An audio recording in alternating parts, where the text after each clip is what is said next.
Ton esprit est un terrain d'entraînement. Chaque pensée que tu permets devient un ordre, et chaque mot que tu te dis façonne la réalité que tu habites. Si tu te parles avec faiblesse, ta vie reflètera la faiblesse. Si tu te parles avec force, ton monde commencera à changer. Le problème est que la plupart des gens ne contrôlent pas leur dialogue interne. Ils le répètent comme un écho appris, rempli de plaintes, de peurs et de doutes. Sans le savoir, ils se programment pour échouer avant même d'essayer. Mais celui qui apprend à maîtriser son esprit cesse d'être victime du chaos et commence à diriger sa vie avec clarté et but. Maîtriser le dialogue interne n'est pas un acte de magie ni d'optimisme bon marché.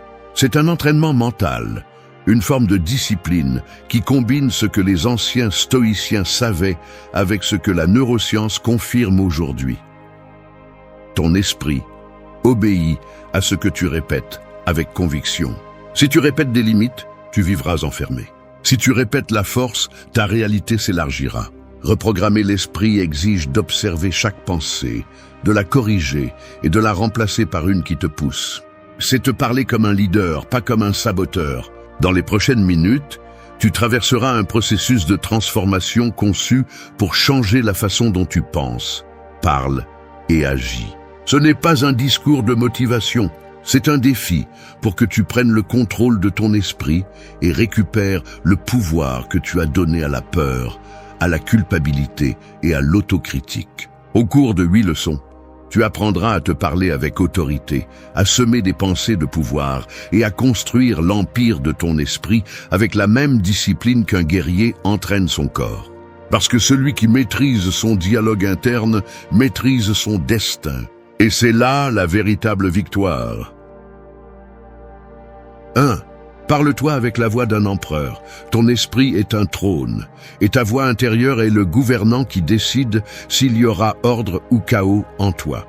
Il y a des gens qui laissent leur esprit être gouverné par le doute, par la peur ou par des voix étrangères qui répètent qu'ils ne peuvent pas.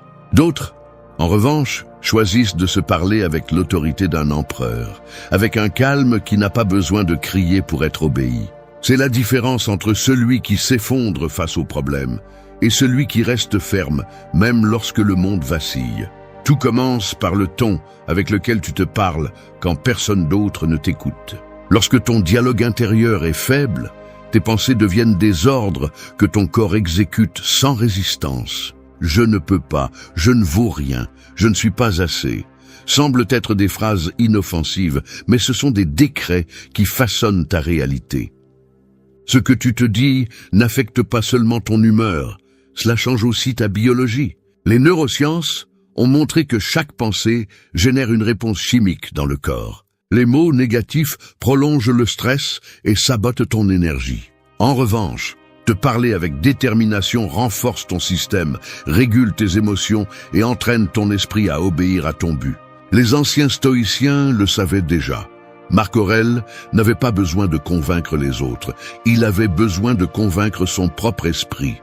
Dans sa solitude, il se parlait avec fermeté, avec clarté, avec direction. Cette voix intérieure était son temple et son bouclier. Te parler comme un empereur ne signifie pas gonfler ton ego, mais prendre le commandement de ton esprit avec sérénité. Un empereur n'agit pas à partir de l'émotion, il agit à partir de la stratégie. Sa voix ne tremble pas devant le chaos, elle observe, analyse et décide. C'est ainsi que tu dois te parler lorsque tu fais face à tes batailles quotidiennes. Pas avec du drame, mais avec du contrôle. Pas avec des plaintes, mais avec des solutions. Pas avec de la peur, mais avec une conviction qui impose le respect à ton propre inconscient. Quand tu dis « je vais le faire », ton esprit doit croire que c'est déjà fait, parce que le doute est la fissure par laquelle la défaite s'infiltre. La plupart des gens cherchent une motivation externe, parce qu'ils ont oublié leur propre langage interne. Ils ont cessé d'être des empereurs de leur esprit pour devenir des sujets de leurs émotions. Et le pire, c'est qu'ils ne s'en rendent même pas compte. Ils réagissent à tout, se laissent emporter par la critique, par l'opinion, par la comparaison. Mais celui qui entraîne son dialogue intérieur n'a pas besoin d'approbation. Sa force ne dépend pas du bruit extérieur, parce que sa voix intérieure suffit. C'est la voix qui dit « reste calme », quand tout s'effondre ou fais-le quand la peur paralyse. Te parler avec autorité est un acte de discipline. C'est surveiller chaque mot que tu te dis et remplacer ceux qui affaiblissent par ceux qui construisent. Si tu répètes constamment que tu ne peux pas, ton esprit obéira et te le prouvera. Si tu répètes que tu peux, il te préparera à le rendre possible. Chaque phrase devient une graine. Sème des phrases de pouvoir et tu verras comment la terre de ton esprit commence à fleurir. Mais si tu permets aux mauvaises herbes de l'autosabotage de pousser, ta propre pensée sera ton ennemi. Le changement n'arrive pas du jour au lendemain. Il arrive quand ton esprit s'habitue à entendre de l'autorité dans ta voix.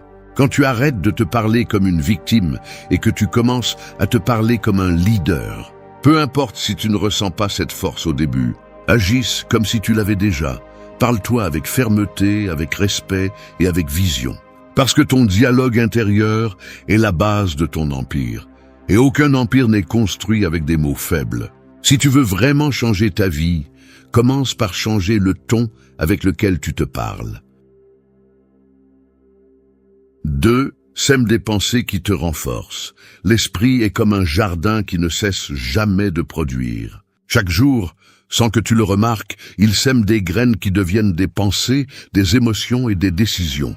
Si tu ne choisis pas soigneusement ce que tu plantes, ce qui tombe par négligence poussera, mauvaise herbe, doute, culpabilité ou peur. Mais si tu sèmes avec intention, si tu surveilles le terrain et arroses constamment les bonnes pensées, ton esprit devient un sol fertile pour la force, la sérénité et le but. Ce que tu nourris dans ton esprit fleurit dans ta vie.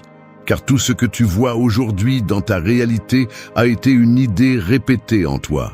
Beaucoup vivent en répétant des pensées qui les flétrissent. Ils se réveillent et la première chose qu'ils font est de se rappeler ce qu'ils n'ont pas, ce qu'ils n'atteignent pas, ce qui leur manque. Cette répétition constante est comme jeter du poison sur son propre jardin. Ils ne le font pas par méchanceté, mais par habitude. Personne ne leur a appris que ce que tu penses crée des connexions neuronales, que tes pensées ne sont pas innocentes, que chaque mot qui se répète laisse une trace dans ton cerveau, qui devient plus forte avec le temps.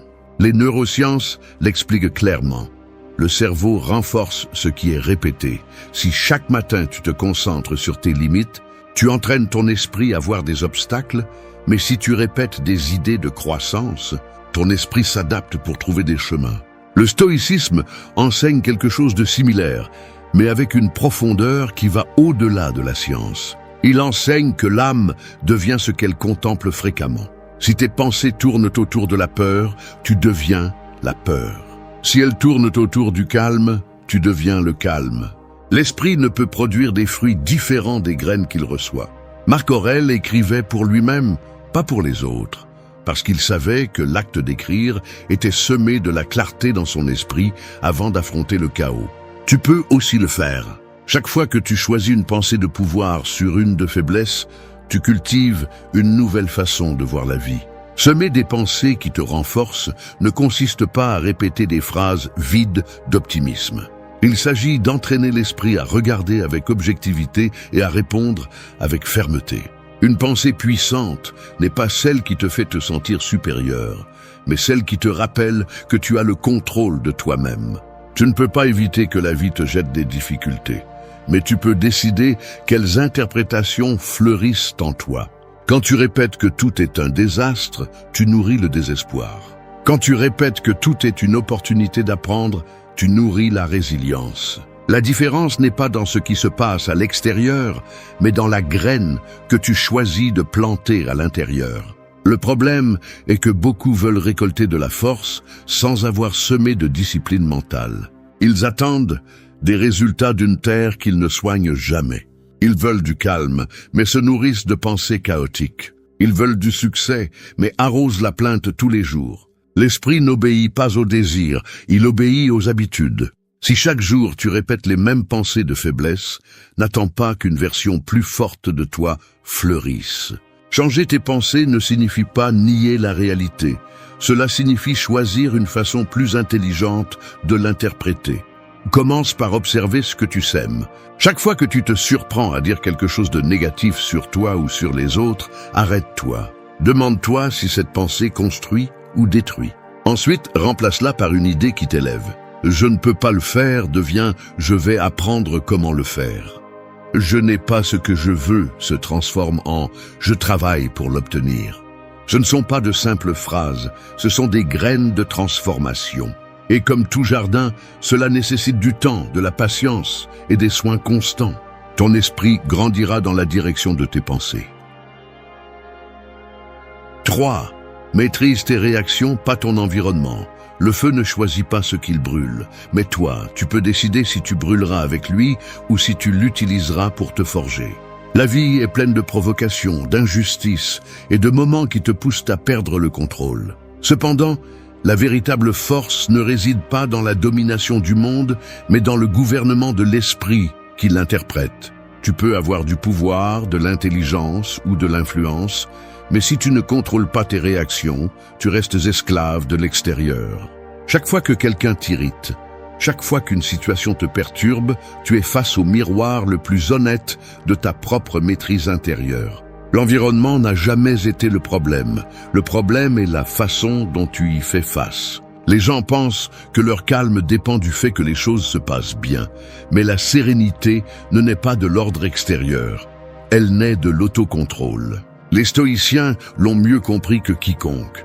Tu ne peux pas contrôler ce qui se passe, mais tu peux toujours contrôler ta réponse. Sénèque disait que l'homme sage ne se trouble pas pour l'inévitable. Cette phrase renferme un pouvoir immense, car elle te libère de l'illusion de contrôle qui produit tant d'épuisement. Quand tu essaies de changer ce qui ne dépend pas de toi, tu perds de l'énergie, du temps et de la clarté. Mais lorsque tu concentres cette énergie à maîtriser tes réactions, tu reprends le contrôle sur toi-même et ta vie commence à s'aligner. La maîtrise des réactions est un art qui se pratique au quotidien. Il ne s'agit pas de réprimer ce que tu ressens, mais d'apprendre à répondre au lieu de réagir. Chaque fois que tu choisis de ne pas répondre avec colère, tu te renforces. Chaque fois que tu te tais face à une provocation inutile, tu gagnes du terrain en toi. Cela ne signifie pas que tu deviens indifférent, mais que tu comprends que ta paix vaut plus qu'une dispute. Lorsque tu parviens à rester calme, alors que tout autour de toi essaie de te briser, tu deviens quelqu'un d'impossible à manipuler. L'esprit ne s'entraîne pas dans les moments faciles, il s'entraîne dans les moments chaotiques. C'est là que se mesure ta discipline. Quand quelqu'un te manque de respect et que tu gardes ton calme, quand la vie te frappe et que tu choisis de ne pas abandonner, tu montres ta maîtrise. Maîtriser tes réactions n'est pas un acte de faiblesse, c'est un acte de pouvoir silencieux. L'impulsion veut crier, mais la sagesse choisit le silence. L'émotion veut se venger, mais l'esprit entraîné cherche à comprendre. Cette différence définit la maturité. Les études modernes en neurosciences démontrent que le cerveau réagit automatiquement au stress, mais avec de la pratique, tu peux le reprogrammer. Respirer, observer, attendre quelques secondes avant de répondre active le contrôle conscient. C'est ce que les stoïciens appelaient l'espace entre le stimulus et la réponse. C'est dans cet espace que naît ta liberté. Celui qui maîtrise cet instant maîtrise son destin. Chaque fois que tu permets à une émotion de t'emporter, tu donnes le pouvoir de ta vie à quelque chose ou à quelqu'un d'autre. Mais quand tu choisis de rester calme, tu prends le contrôle absolu. C'est dans cet autocontrôle que la sagesse fleurit. Le calme ne signifie pas passivité, il signifie direction. Cela signifie que tu choisis tes batailles, que tu réponds avec stratégie, pas avec impulsion. Maîtrise tes réactions et le monde cessera de te sembler un ennemi. Parce que lorsque tu contrôles ton intérieur, rien de l'extérieur ne peut t'affecter plus que nécessaire. C'est là l'essence du pouvoir stoïcien. Maintenir l'équilibre alors que tout le reste est en agitation. Tu n'es pas le feu qui détruit, tu es le feu qui transforme. Et quand tu comprends cela, rien ni personne ne peut éteindre ta paix. 4. Utilisez les épreuves comme entraînement.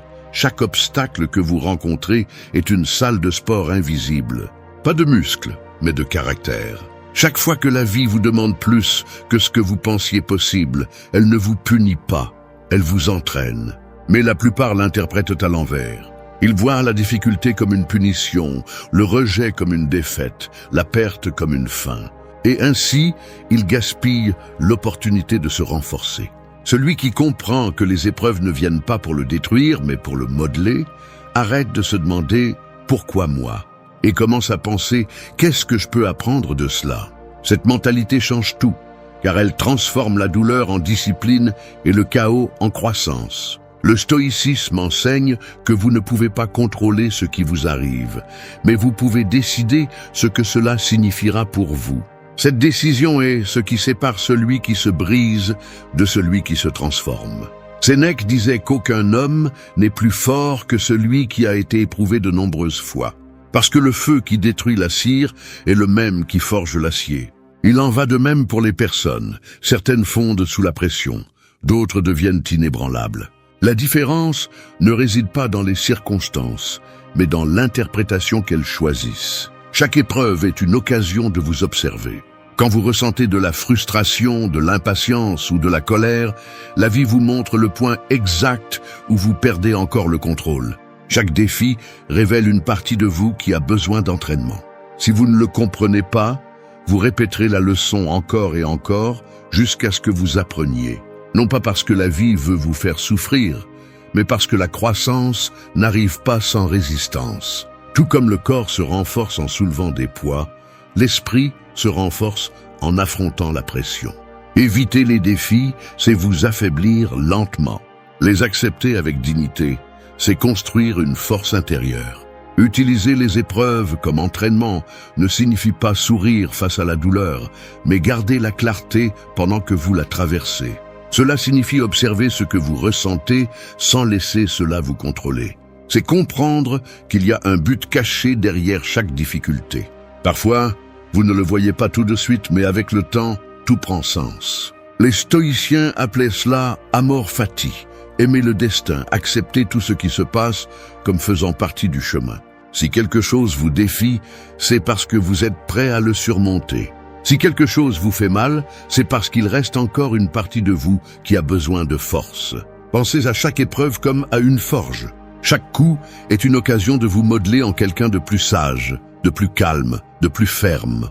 Vous n'avez pas besoin que la vie soit plus facile, vous avez besoin de devenir plus fort. Et cette force ne se développe pas en lisant des phrases motivantes, mais en affrontant ce que vous craignez, en supportant ce qui vous dérange et en apprenant à rester calme lorsque tout devient incertain. À ce moment-là, lorsque vous choisissez de ne pas abandonner, vous construisez la version la plus puissante de vous-même. La prochaine fois que la vie vous mettra à l'épreuve, ne vous enfoncez pas dans la plainte. Respirez, observez, répondez. Demandez-vous ce que cette situation essaie de vous enseigner. Peut-être de la patience, peut-être de l'humilité, peut-être de l'autocontrôle. Ne cherchez pas à échapper, cherchez à comprendre. Lorsque vous adoptez cette mentalité, vous cessez d'être une victime des circonstances et vous devenez un apprenti de la vie. Chaque jour, chaque difficulté devient une partie de votre entraînement. 5. Fais de tes paroles une action. Les paroles sans action sont comme des épées sans tranchant. Elles ont l'air bien, mais ne coupent rien. La plupart se contentent du discours, de promesses qui sonnent fort, mais qui s'évanouissent au premier obstacle. Ils disent qu'ils vont changer, que cette fois-ci sera différente, qu'ils vont s'améliorer, mais ils ne font pas un seul pas en avant. Les paroles peuvent inspirer, mais seuls les actes transforment. Ce qui sépare celui qui évolue de celui qui stagne, c'est la cohérence entre ce qu'il dit et ce qu'il fait. Parler avec détermination sans agir est une auto-tromperie, une tentative d'apaiser la conscience sans s'engager dans une action réelle. Dans le stoïcisme, la vertu ne se mesure pas par ce que l'on pense, mais par ce que l'on fait de cette pensée. Épictète le résumait par une phrase puissante « N'explique pas ta philosophie, vis-la ». C'est l'essence de la maîtrise personnelle. Tu peux lire tous les livres de sagesse, répéter des phrases motivantes ou étudier les enseignements des grands philosophes, mais si tu ne les appliques pas au quotidien, ils ne servent à rien. La connaissance sans pratique n'est que de l'information accumulée, et l'esprit qui n'agit pas devient une prison de théorie. L'action est la véritable forme de pensée.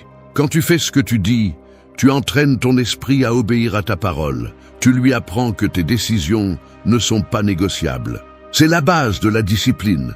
Tenir les promesses que tu te fais, même quand tu n'en as pas envie. Beaucoup attendent de se sentir motivés pour agir.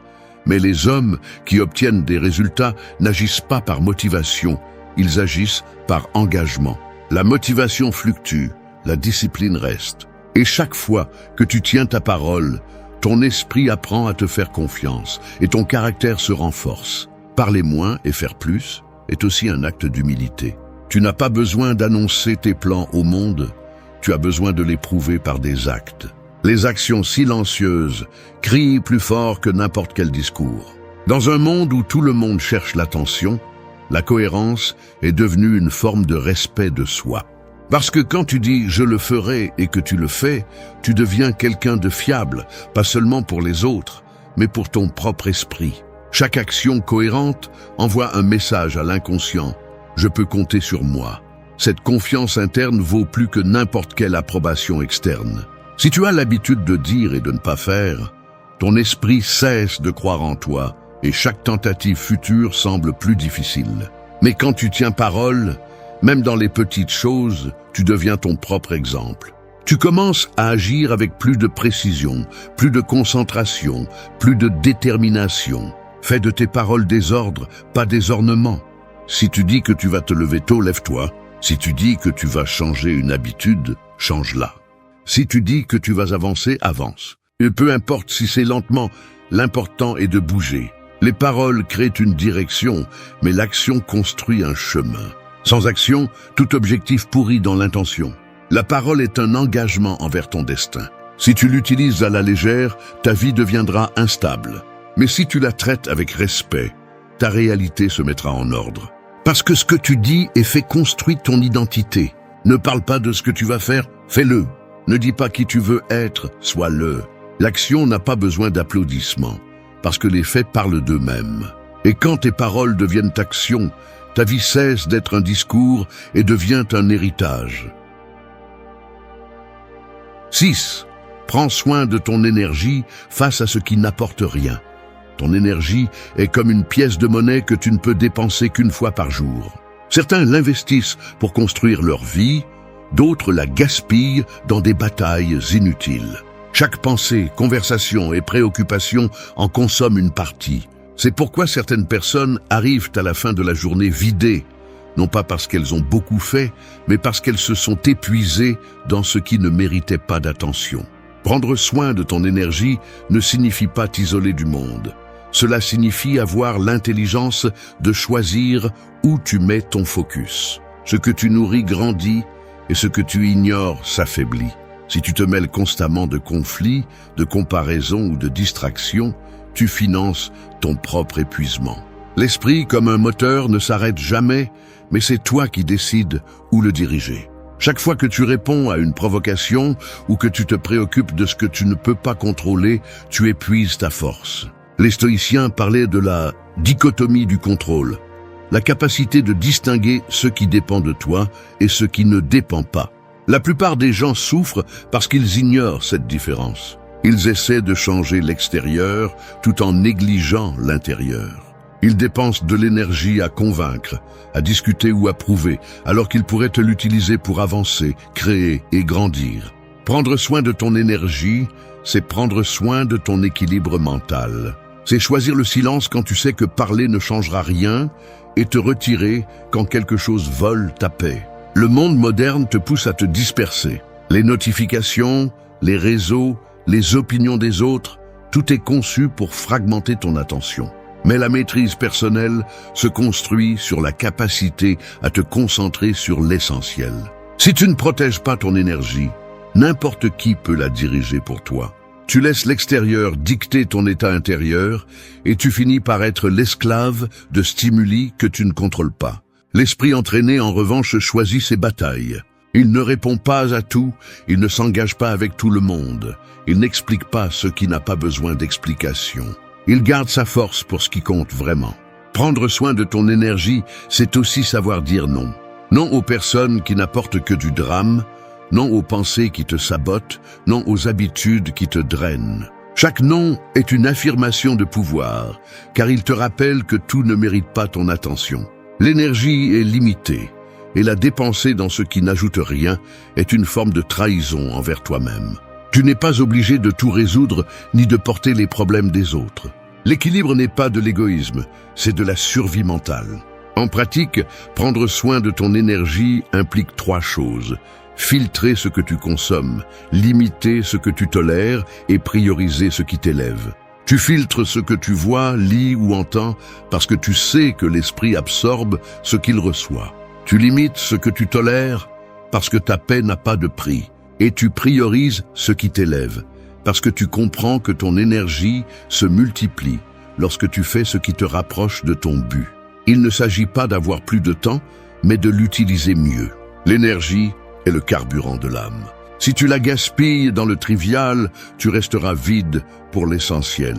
Mais si tu la diriges vers ce qui te renforce, ta vie devient plus claire, plus concentrée et plus puissante. Les personnes sages ne sont pas celles qui font le plus de choses, mais celles qui savent dans quoi il vaut la peine de s'impliquer. Prends soin de ton énergie comme d'un trésor, parce que c'est ce qu'elle est. Chaque pensée que tu choisis de nourrir, chaque conversation à laquelle tu décides de participer, chaque situation dans laquelle tu choisis de rester ou de partir, définit l'état de ton esprit.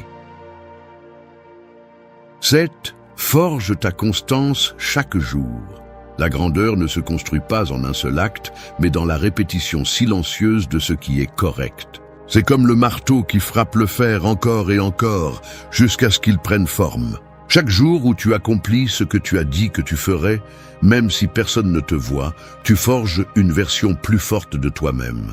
La constance n'est pas glamour, elle n'a pas d'applaudissements, elle ne promet pas de résultats immédiats, mais c'est le seul chemin qui transforme les intentions en réalité. Celui qui maîtrise la constance, maîtrise la vie, car tandis que les autres abandonnent, il continue d'avancer.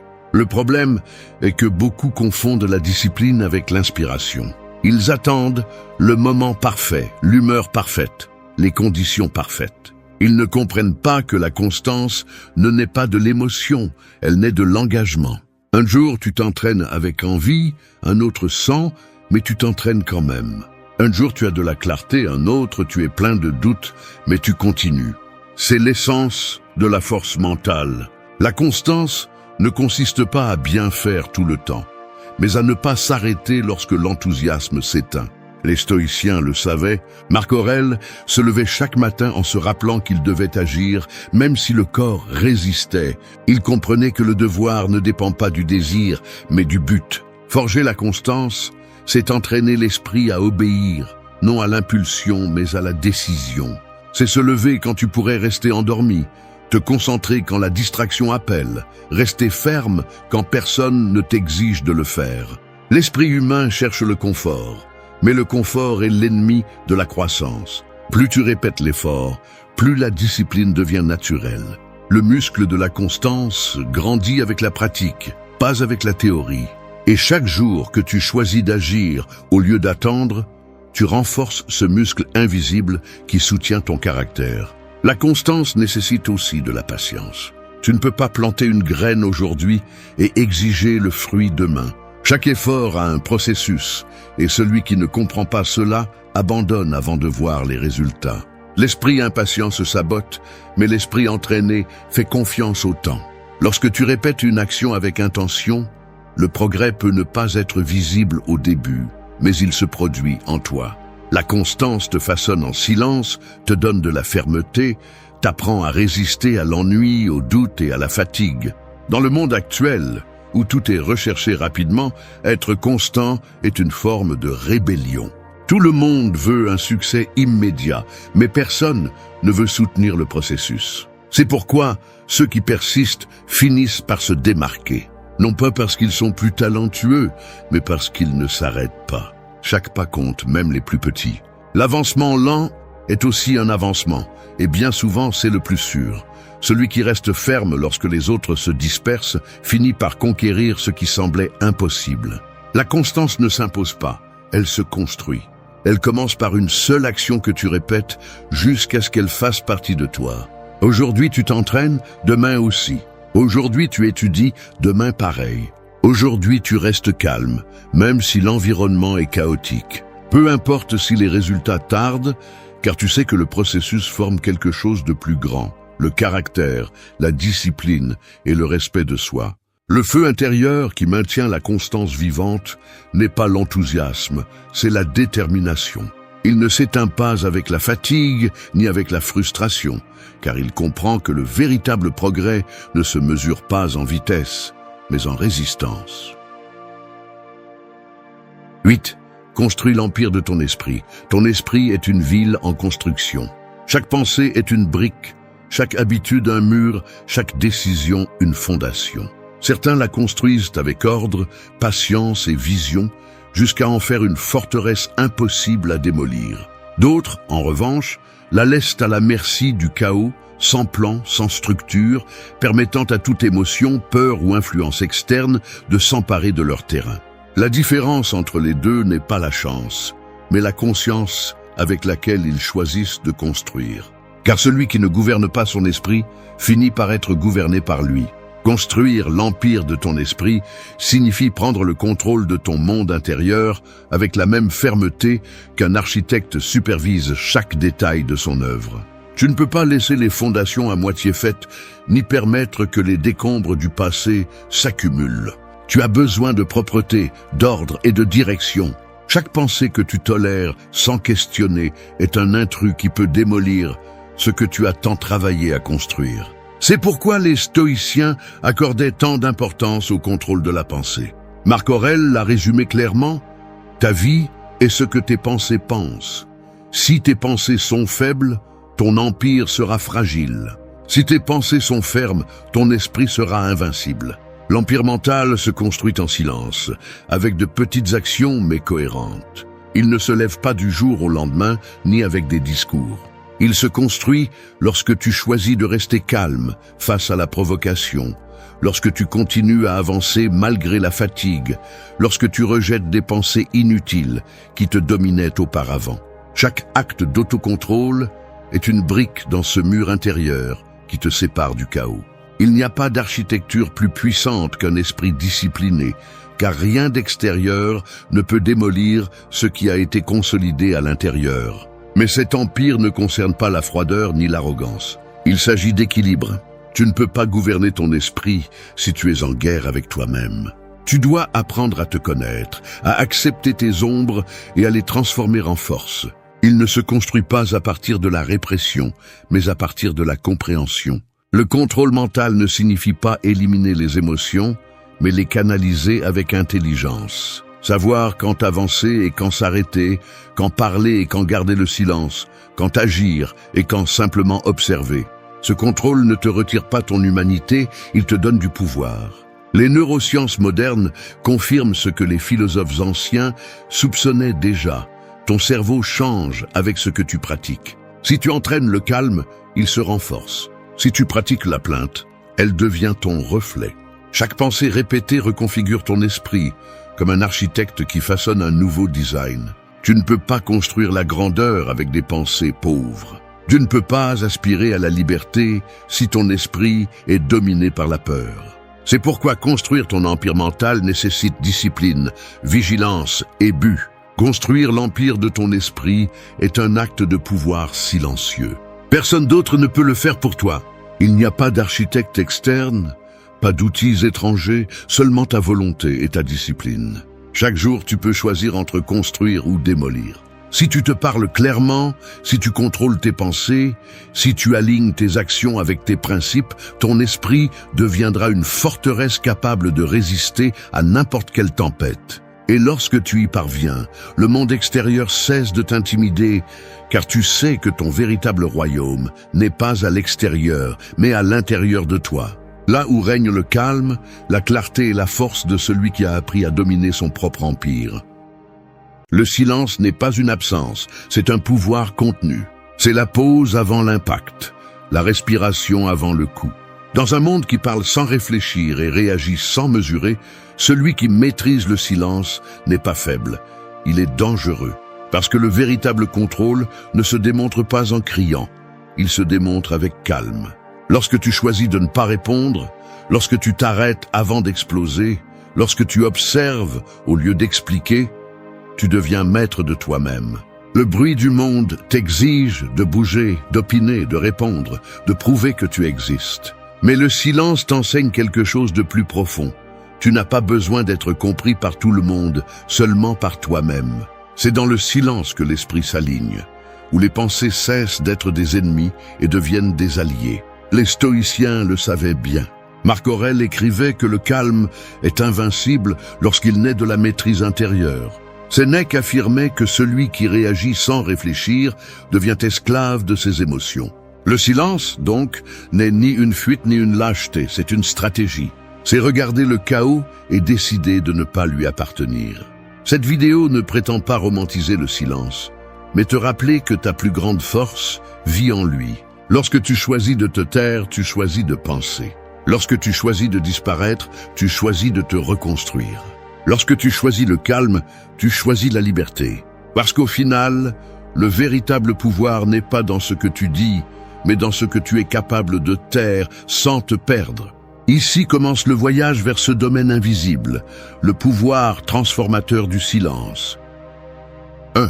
Tais-toi quand tout te pousse à réagir. Imagine-toi face à un incendie. Les flammes avancent, la chaleur t'étouffe, et chaque partie de toi veut courir, crier, agir sans réfléchir. Mais le véritable pouvoir n'est pas de bouger par instinct, mais de rester calme pendant que tout brûle. C'est ainsi que fonctionne l'esprit quand quelqu'un essaie de te provoquer ou de te pousser à réagir. Chaque mot, chaque geste ou provocation externe est une étincelle cherchant à allumer ton feu intérieur. Si tu réponds immédiatement, tu perds le contrôle, mais si tu choisis de te taire, tu maîtrises la situation, tu maîtrises ton esprit. Le silence n'est pas soumission, c'est stratégie. C'est l'instant où tu décides d'observer plutôt que de réagir, de comprendre avant de parler. La plupart des gens ne supportent pas le silence parce qu'ils sont forcés d'affronter leur propre anxiété. Mais celui qui apprend à se taire quand tout le pousse à répondre avec colère ou orgueil démontre une force que peu comprennent. Le silence au milieu du conflit est comme une épée invisible. Il coupe l'impulsion, arrête le chaos et préserve l'énergie que d'autres gaspillent. Marc Aurèle disait que la meilleure vengeance est de ne pas ressembler à celui qui t'a fait du mal. Et cela n'est possible que lorsque tu prends le temps de t'arrêter et de réfléchir. Quand quelqu'un te provoque, ce qu'il cherche vraiment, c'est à te voler ton équilibre. Il veut que tu descends à son niveau, que tu réagisses, que tu perdes la sérénité que tu as tant travaillé à construire. Mais quand tu choisis de ne pas répondre, tu envoies un message silencieux qui dit « Tu n'as pas de pouvoir sur moi ». C'est l'essence de l'autocontrôle. Il ne s'agit pas de ne pas ressentir, mais de ne pas laisser ce que tu ressens décider pour toi. Pense à combien de fois une réaction impulsive a fini par regretter. Combien de fois un mot de trop a ruiné ce qui aurait pu être résolu calmement.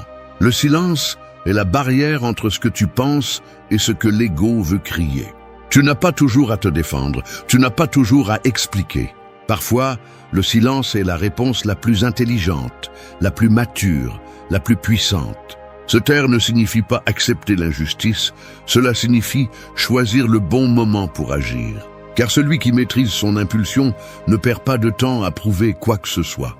Les gens confondront ton silence avec la faiblesse, mais ils ne savent pas qu'au-delà de ce silence, il y a un esprit qui analyse, qui comprend, qui décide. Ne réagis pas, réponds seulement quand ton esprit est clair et tes émotions sous contrôle. Épictète enseignait que personne ne peut te faire du mal sans ton consentement.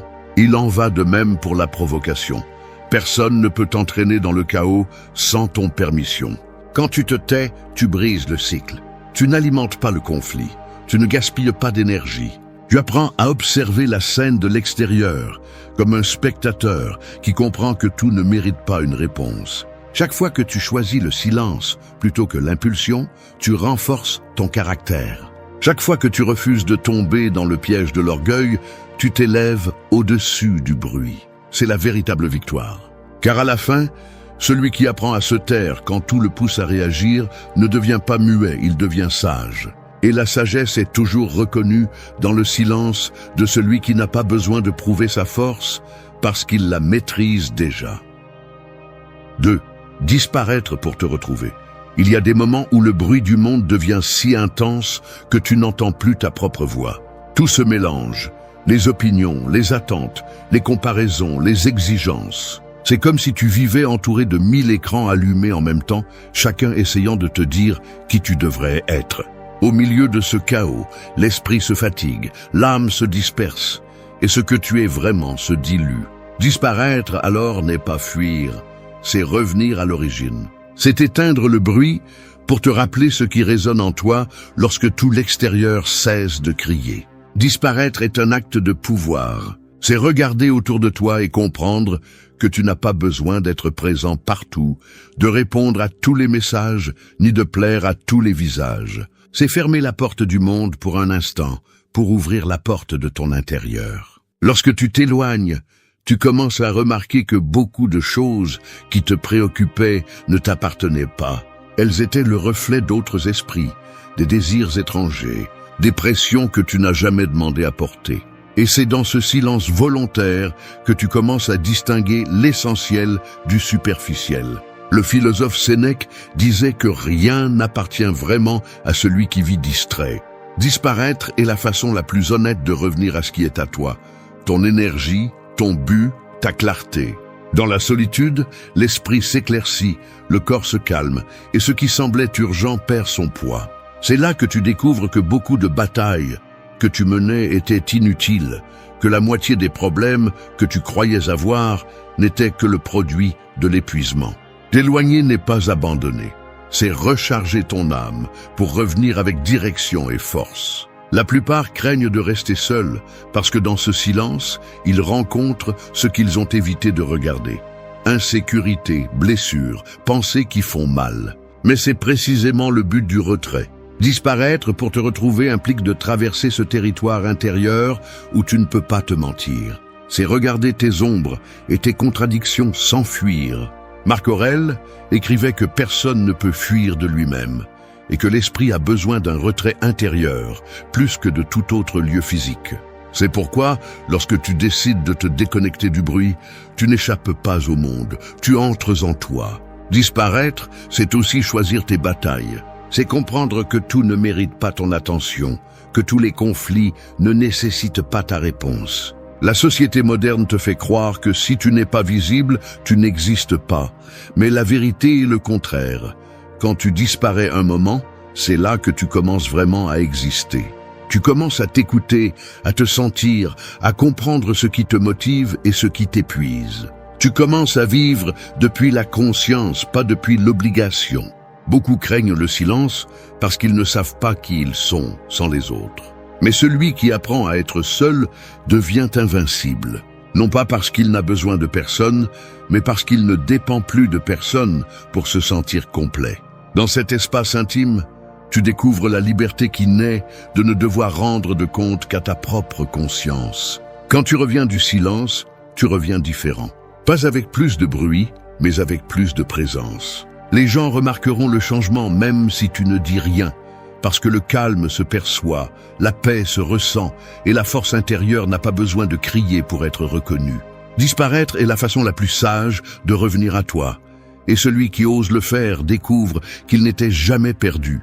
Il était juste entouré de trop de bruit pour s'écouter. 3. Fais de la tranquillité ton bouclier. Pense à la mer après une tempête. Les vagues continuent de bouger, mais plus avec fureur, mais avec un rythme serein, constant, sage. Ainsi doit devenir ton esprit après le chaos, non pas mort, mais calme, en équilibre. La tranquillité ne consiste pas à ne pas ressentir, mais à ne pas laisser ce que tu ressens te détruire. Lorsque tu apprends à faire de la tranquillité ton bouclier, rien d'extérieur ne peut facilement te renverser. Car tu as trouvé en toi un terrain solide, où le bruit n'entre pas. La plupart des gens réagissent rapidement à toute provocation parce qu'ils ont été éduqués pour survivre, pas pour penser. Mais celui qui entraîne son esprit à rester serein face à l'inattendu apprend que la tranquillité est plus puissante que tout argument. Il ne s'agit pas de nier l'émotion, mais de la diriger avec intelligence. La tranquillité est comme un bouclier invisible qui te protège de ce que tu ne peux pas contrôler. Quand la colère, l'envie ou la peur essaient de te traverser, La sérénité les désarme avant qu'ils ne touchent ton esprit. Épictète enseignait que le pouvoir n'est pas dans ce qui se passe, mais dans la façon dont tu réagis à ce qui se passe. Si tu te troubles pour tout, n'importe qui pourra te dominer. Mais si tu apprends à garder ton sang-froid, même lorsque le monde semble se briser, tu deviens une forteresse. Non pas parce que tu ne ressens pas, mais parce que tu sais quand répondre et quand rester silencieux. La tranquillité n'est pas passivité, c'est une décision consciente. C'est regarder le conflit sans laisser le conflit te dévorer. Pratiquer la tranquillité, c'est entraîner le caractère. C'est résister à l'impulsion de répondre avec colère, d'entrer dans des discussions vaines ou de laisser l'opinion d'autrui déterminer ta paix. C'est savoir que toutes les attaques ne méritent pas de réponse et que toutes les batailles ne valent pas ton énergie. Lorsque tu fais de la tranquillité ton bouclier, tu commences à remarquer quelque chose de curieux. Le bruit du monde cesse de t'affecter autant. Tu n'as plus besoin d'avoir raison, ni de gagner toujours, parce que tu as compris que ta paix vaut plus que toute victoire momentanée. Marc Aurèle disait que l'âme tranquille est plus forte que n'importe quelle tempête. Et il avait raison, les personnes qui vivent de manière réactive s'épuisent, perdent en clarté, deviennent esclaves de leurs émotions. En revanche, ceux qui choisissent la tranquillité voient le tableau complet. Ils ne se précipitent pas, ils ne crient pas, ils ne rivalisent pas avec le bruit.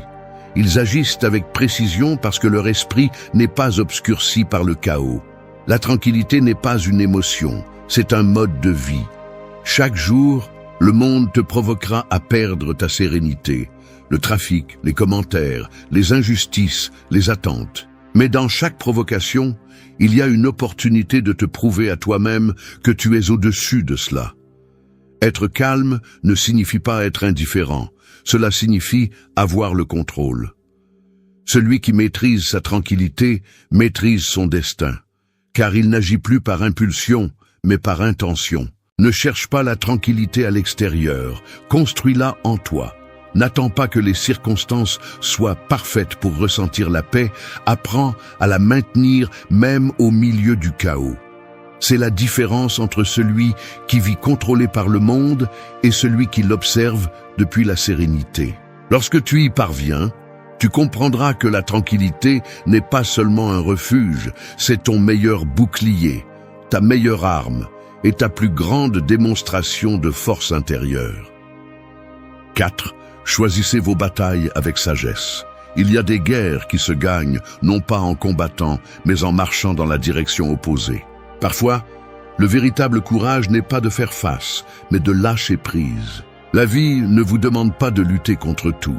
Elle vous demande d'apprendre à distinguer ce qui mérite votre énergie de ce qui ne le mérite pas. Chaque jour, vous rencontrerez des provocations déguisées en conversation, des personnes qui veulent vous entraîner dans leur chaos, des situations qui semblent importantes, mais qui, en réalité, cherchent seulement à vous voler votre calme. Si vous n'apprenez pas à choisir vos batailles, vous finirez épuisé, usé et sans énergie pour ce qui compte vraiment. Choisir vos batailles ne signifie pas abandonner. Cela signifie comprendre où votre effort peut générer du changement et où il ne fera que générer plus de conflits. Toutes les opinions ne méritent pas une réponse. Toutes les attaques ne méritent pas de défense. Tous les désaccords n'ont pas besoin d'une explication. Parfois, la sagesse consiste à regarder l'autre et à penser « cela ne vaut pas ma paix ». Marc Aurèle disait que gaspiller de l'énergie sur ce que vous ne pouvez pas contrôler, c'est perdre 2 fois. D'abord par le fait, puis par votre réaction. Et combien il avait raison. Nous vivons à une époque où tout le monde pense avoir le dernier mot. Les réseaux sociaux, les discussions, les comparaisons, tout vous pousse à prouver que vous avez raison. Mais le stoïcien ne cherche pas à avoir raison, il cherche à maintenir l'équilibre. La sagesse ne se mesure pas au nombre de batailles que vous gagnez, mais à celles que vous décidez de ne pas mener.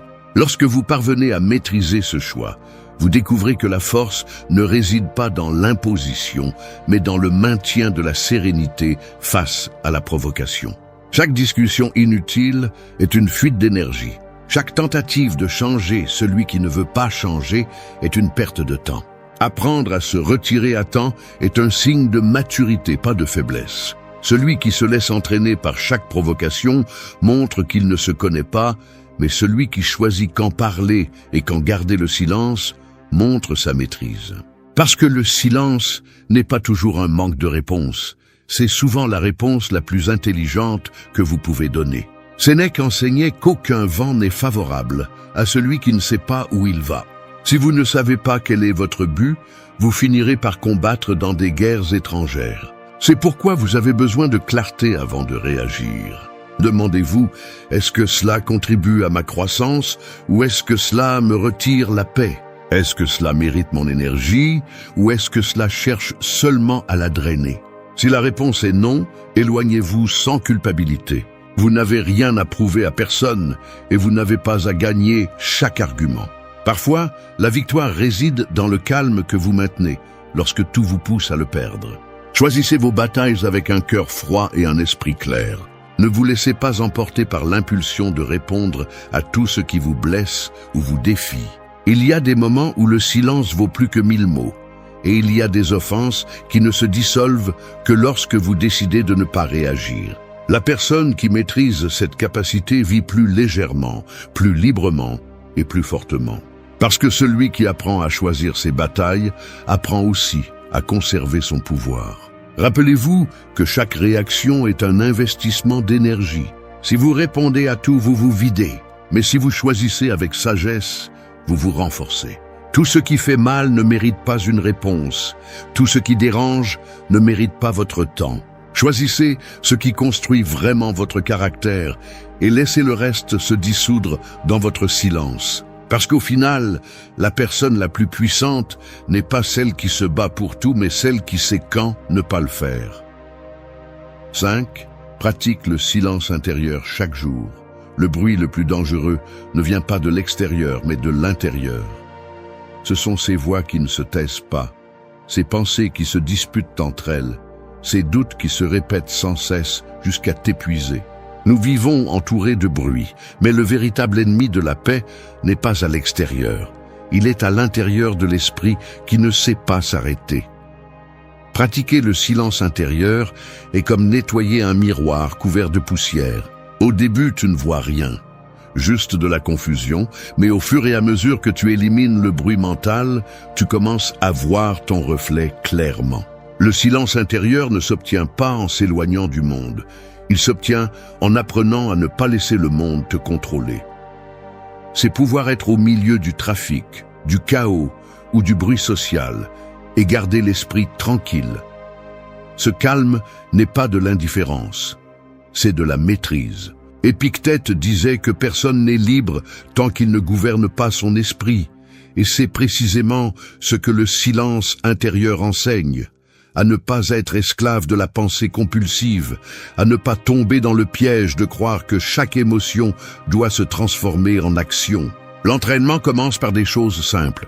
Un moment par jour pour respirer sans distraction, pour observer tes pensées sans t'y accrocher, pour te permettre d'exister sans exigence.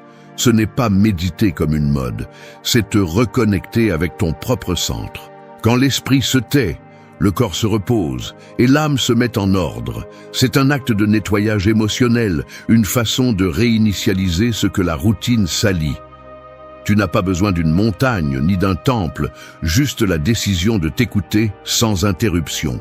Le silence intérieur révèle aussi beaucoup sur toi. Il te montre quelles pensées te dominent, quelles émotions tu continues à porter, quelles blessures tu n'as pas encore pardonnées. C'est pourquoi beaucoup le fuient, parce que quand le bruit se tait, la vérité apparaît. Mais affronter cette vérité est ce qui te libère. Marc Aurèle disait que l'âme se teint de la couleur des pensées, et pratiquer le silence intérieur, c'est choisir quelle couleur tu permets de peindre ton esprit. Toutes ne méritent pas de rester. Dans un monde qui récompense la distraction, la personne qui peut rester silencieuse devient une exception. Cette capacité te donne un avantage invisible, tandis que les autres se consument à trop penser, tu décides calmement, tu agis avec précision et tu parles seulement quand c'est nécessaire. Le silence intérieur est le filtre qui sépare la réaction du raisonnement. Il t'apprend à répondre avec intention, pas avec impulsion. Chaque fois que tu te sens submergé, que l'anxiété ou la confusion te domine, rappelle-toi ceci. Tu n'as pas besoin de plus de réponses. Tu as besoin de moins de bruit. Tu n'as pas à tout comprendre. Tu as juste à apprendre à t'arrêter. Le silence ne résout pas tout, mais il te donne la lucidité pour savoir quoi faire ensuite. C'est la base de toute clarté mentale et de tout équilibre émotionnel. Avec le temps, tu remarqueras que cette pratique transforme ta vie. Les problèmes continuent, mais ils ne te traînent plus. Les mots durs arrivent, mais ils ne te blessent plus de la même manière. Le calme cesse d'être quelque chose que tu cherches et devient quelque chose que tu es. Pratiquer le silence intérieur chaque jour, c'est entraîner ton esprit à ne pas être victime du bruit du monde. Parce que celui qui maîtrise son silence ne se brise pas, il se renforce. Et quand tu y parviens, tu comprends que l'esprit calme est l'arme la plus puissante qui existe. 6. Libère-toi du besoin d'approbation. Le jour où tu cesseras de chercher l'approbation des autres, tu te sentiras comme un oiseau qui coupe la corde qui le retenait. Au début, il y a le vertige, mais ensuite vient une immense liberté. Pendant des années, on nous a appris à vivre pour plaire, pour être accepté. Chaque décision est mesurée par le regard des autres. Chaque pas est fait avec la peur de décevoir. Mais vivre en fonction de l'approbation, c'est donner les clés de ta paix à quelqu'un qui ne sait pas ce que tu portes en toi. La vraie liberté commence lorsque tu décides de ne pas avoir besoin de la validation de personne pour te sentir complet. Vouloir plaire est humain, mais en dépendre est destructeur. Cela te vole ton authenticité, te force à te conformer à des attentes qui ne sont pas les tiennes et à vivre avec l'anxiété de ne pas être suffisant. L'esprit devient une prison où chaque pensée passe par le filtre du « qu'en dira-t-on ». Sans t'en rendre compte, tu deviens une marionnette du jugement des autres. Et quand tu vis ainsi, toute critique te fait tomber, toute indifférence te blesse. Mais celui qui apprend à se valider de l'intérieur n'a plus besoin d'applaudissements pour se sentir en paix. Épictète disait que si tu cherches l'approbation des autres, tu deviens leur esclave.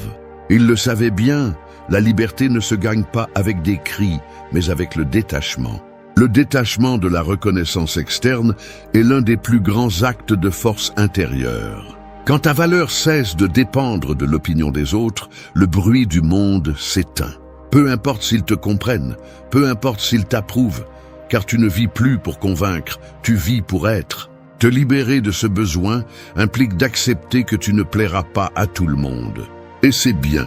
L'authenticité n'est pas toujours confortable, mais elle est toujours libératrice. Chaque fois que tu te censures pour ne pas déranger, chaque fois que tu tais ce que tu penses par peur d'être jugé, tu perds une partie de toi.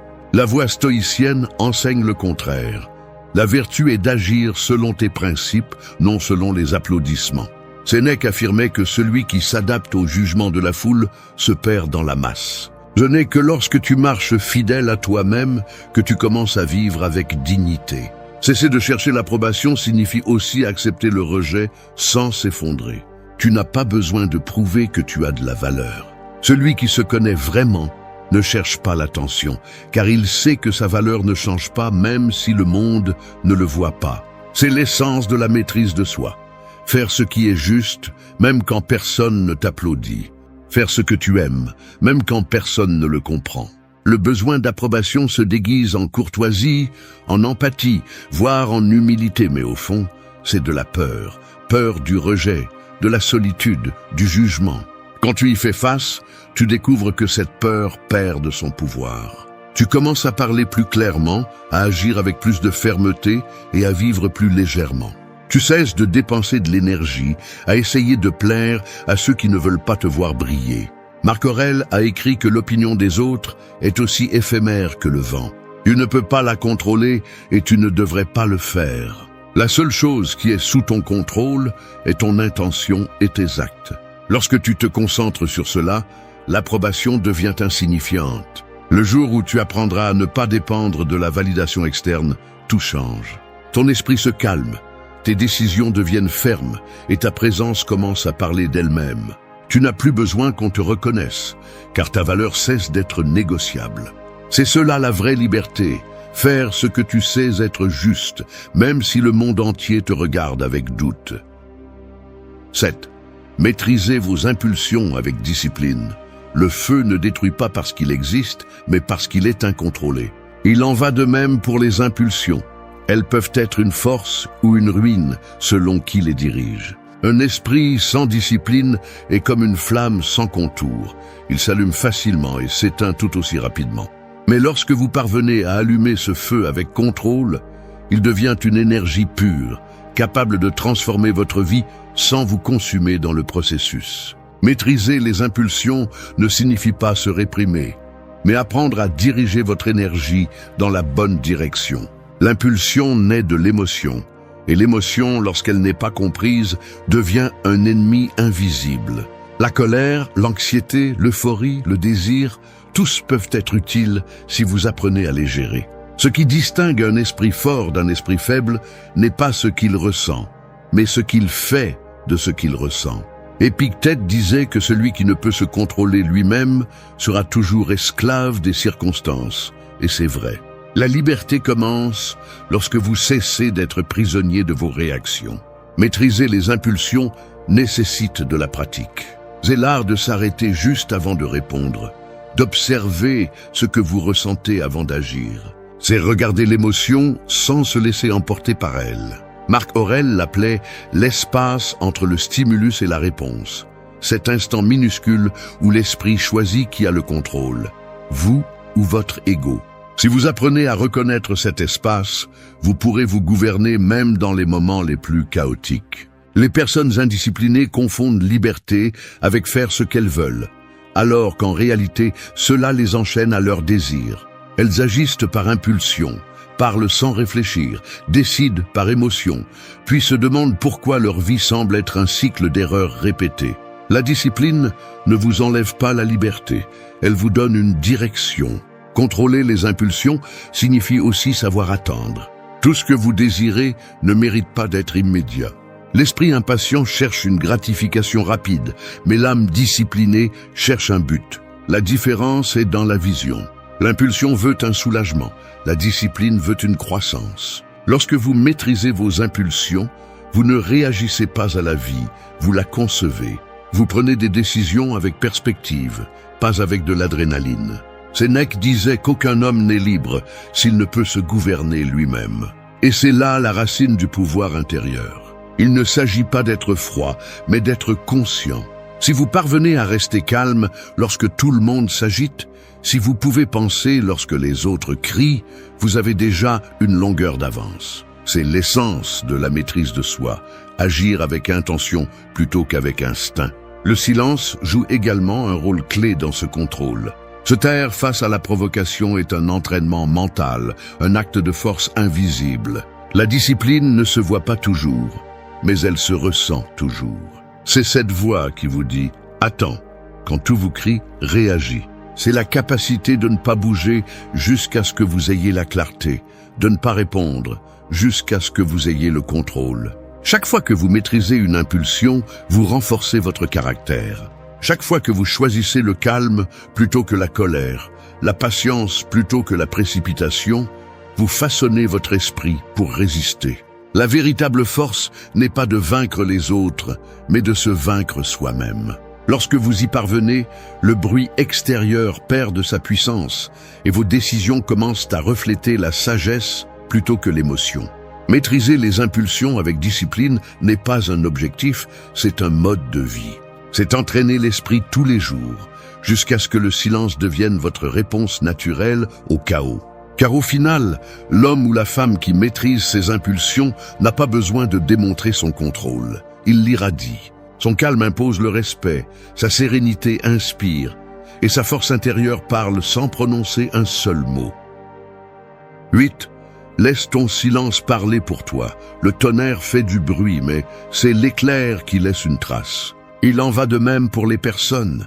Beaucoup font du bruit pour être vus, mais seuls ceux qui agissent en silence ont un impact réel. Dans un monde où tout le monde cherche de l'attention, où chaque mot est lancé sans réfléchir, le silence est devenu un langage oublié, mais puissant. Tu n'as pas besoin de crier pour être entendu, ni de t'expliquer pour être compris. Lorsque ta présence est cohérente, lorsque tes actes parlent plus fort que tes mots, le silence devient ton meilleur discours. Laisser ton silence parler pour toi ne signifie pas te retirer ou te cacher. Cela signifie laisser tes actions refléter ce que tu es. La cohérence se perçoit sans bruit. La sérénité, la force, la sécurité, tout cela se ressent sans avoir besoin d'explication. Marc Aurèle disait que la meilleure façon de réfuter quelqu'un est de vivre de telle manière que tes actes contredisent ses paroles. C'est l'essence de cette leçon. Démontrer sans démontrer, gagner sans rivaliser, avancer sans bruit. Le silence communique plus que tu ne l'imagines. Il communique le respect lorsque tu ne réponds pas à la provocation. Il communique la maturité lorsque tu ne te lances pas dans des discussions vaines. Il communique le pouvoir lorsque tu n'as pas besoin de te justifier. Chaque fois que tu choisis de te taire face au conflit, tu envoies un message silencieux. Je ne me rabaisse pas, je ne me fatigue pas, je n'ai pas besoin de défendre ce que je suis déjà. C'est une façon de parler sans mots. Et celui qui maîtrise ce langage apprend à bouger le monde sans avoir besoin de bruit. Le stoïcisme enseigne que le sage ne cherche pas la reconnaissance, il cherche la paix.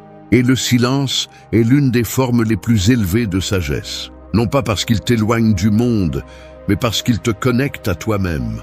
Lorsque tu choisis de te taire et d'observer, tu comprends que tout ne mérite pas une réponse, que toute critique n'a pas besoin de réplique, et que toute offense ne mérite pas d'énergie. Cette compréhension transforme ta façon de te rapporter à la vie. Le silence protège aussi. Tout ne doit pas être partagé, tout ne doit pas être expliqué. Garder tes plans, tes émotions et tes pensées n'est pas de la méfiance, c'est de l'intelligence. Celui qui s'expose trop devient vulnérable à l'opinion des autres. Celui qui garde un silence stratégique conserve son pouvoir. Ce n'est pas un mystère, c'est de l'autocontrôle. Apprendre à garder la bouche fermée lorsque l'ego veut parler est un acte de discipline que peu de personnes arrivent à maîtriser. Sénèque disait que plus tu parles de tes réalisations, plus elles parleront pour toi.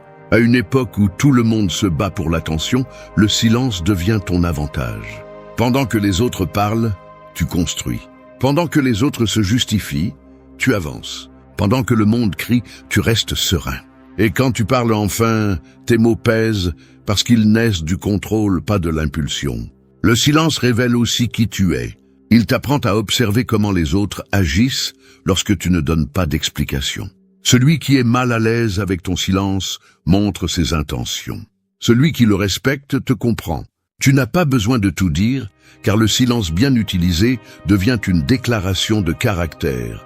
Ce n'est pas du vide, c'est de la présence. Laisser ton silence parler pour toi, c'est comprendre que l'énergie ne se dépense pas à convaincre, mais à construire. C'est savoir que les gens oublient ce que tu as dit, mais se souviennent de comment tu les as fait se sentir avec ton calme, ta fermeté et ta façon de rester debout lorsque les autres s'effondrent. Lorsque tu maîtrises ce niveau de sérénité, tu n'as plus besoin d'être écouté pour être compris. Parce que le silence, lorsqu'il provient de la force intérieure, ne se tait pas. Il impose le respect, inspire et laisse une trace sans prononcer un seul mot. Merci d'être resté jusqu'à la fin de la vidéo. Si vous avez tout vu, commentez « Je suis stoïcien » comme notre signe secret, indiquant que vous êtes un véritable apprenant du stoïcisme. N'oubliez pas de vous abonner et de liker la vidéo si elle vous a plu. Rendez-vous dans la prochaine vidéo et rappelez-vous, continuez à cultiver votre esprit stoïque.